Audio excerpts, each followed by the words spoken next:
ডালিউডের নায়িকা অপু বিশ্বাস গত বছর এক সাক্ষাৎকারে জানিয়েছিলেন খুব শিগগিরই ছেলে আব্রাহাম খান জয়কে পড়াশোনার জন্য বিদেশ পাঠাবেন তিনি।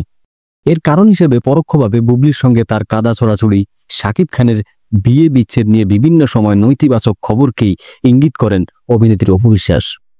শুধু তাই নয়, ঢাকায় একই ইংলিশ মিডিয়াম স্কুলে ভর্তি হয় শাকিব খানের দুই সন্তান জয় ও বীর। নানা নৈতিবাচক ঘটনার রেশে সেই স্কুল থেকে ছেলেকে সরিয়ে নেন অভিনেত্রী অপু বিশ্বাস।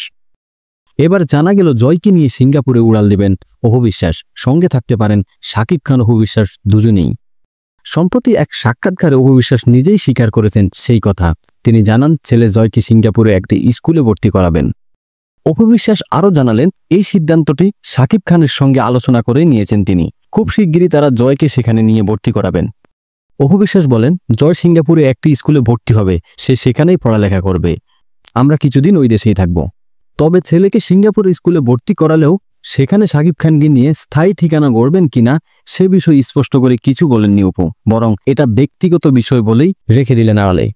গত এপ্রিল মাসে ছেলে জয়কে সঙ্গে নিয়ে সিঙ্গাপুরে ঘুরে বেরিয়েছিলেন অপু বিশ্বাস। ছেলেকে সেখানে ভর্তি করানোর সকল প্রস্তুতি যেন নিয়ে রেখেছেন তিনি।